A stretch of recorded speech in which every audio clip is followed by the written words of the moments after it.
اللہ رب العالمین کے انتہائی خوبصورت ناموں میں سے اللہ تعالیٰ کا ایک خوبصورت نام الغفور، الغفار، وہ بہت زیادہ معاف کرنے والا ہے۔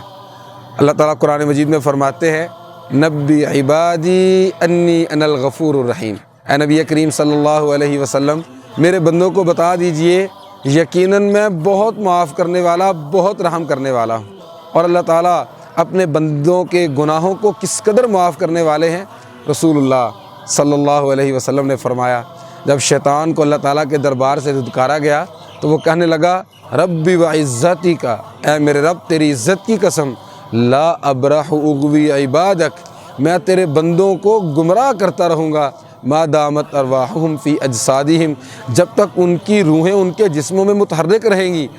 اللہ تعالیٰ نے فرمایا وعزتی وجلالی، میری عزت کی قسم، میرے جلال کی قسم، لا ازال اغفر لهم ما استغفرونی،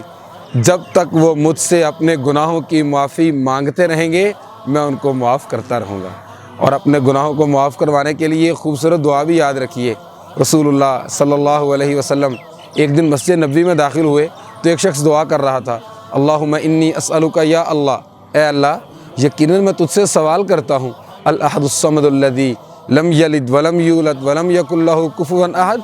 ان تغفر لی الذنوب انہ لا یغفر الذنوب الا انت۔ اللہ کے ان سارے ناموں کا واسطہ ڈال کے کہتا ہے اللہ میرے گناہوں کو معاف کر دے، تیرے علاوہ کوئی معاف کرنے والا نہیں۔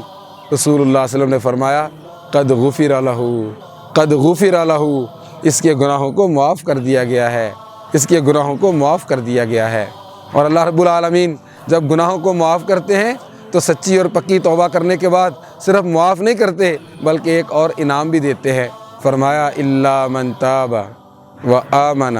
وعمل عملا صالحا فاولئک یبدل اللہ سیئاتہم حسنات، جو توبہ کرتا ہے، پکی اور صحیح سچی توبہ کرتا ہے اور ایمان لے آتا ہے اور پھر نیک عمل کرتا ہے، یہی وہ لوگ ہیں اللہ ان کے گناہوں کو نیکیوں میں تبدیل کر دیتے ہیں، ان کی سیئات کو حسنات میں تبدیل کر دیتے ہیں، کیونکہ وہ اللہ غفور ہے، غفار ہے، گناہوں کو بہت زیادہ معاف کر دینے والا ہے۔